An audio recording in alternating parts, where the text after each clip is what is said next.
You twins?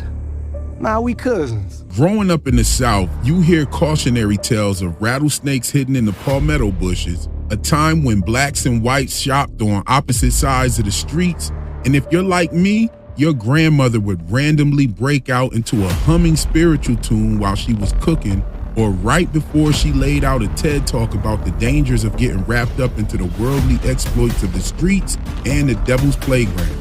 This film touches on all of those nostalgic morsels, from the music, set design, to the awesome performances from a very talented cast. And we have to address some of the not so hidden symbolism within the film, and also the choice of historical nuance. Sinners is here, and I had to drop everything to go see it in the theater and join you all here to talk about it. I'd like to say thank you all for watching, and if you're new to Real Enigmas and Theories, welcome. Just so you know, this video will contain spoilers for the Sinners film. So without further ado, let's pull out those magnifying glasses and cook. Now, Sinners is a greatest mixture of From Dusk Till Dawn, The Movie Life with Eddie Murphy and Martin Lawrence, Salem's Lot, and Brother Where Art Thou.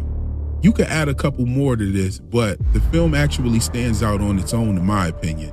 It's an instant classic. The film is about twin brothers Elijah and Elias Moore, infamously known as the Smokestack Twins, or Smoke and Stack, played by Michael B. Jordan. They pick up their cousin Sammy Moore, known as Preacher Boy, played by Miles Caton. The twins have returned to their hometown of Clarksdale, Mississippi to open up a juke joint after serving in World War I and working for Al Capone in Chicago before pulling off a heist that gave them enough booze, resources, and money to come back home and take advantage of the bootlegging industry.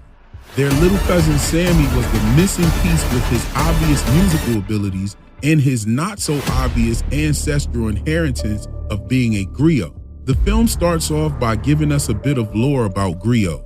Griot, or griots, aren't just performers. They're custodians of ancestral memory. They remember the lineage of kings, the triumphs of ancestors, and the wisdom that's buried in time.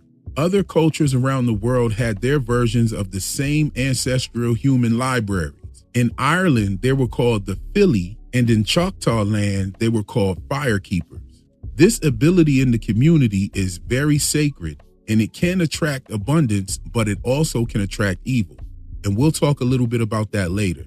So, before the twins picked up their cousin, they met with the owner of a sawmill to purchase and use the spot for their juke joint. Hogwood had come late to their meeting, throwing the brothers' plans off to pick up their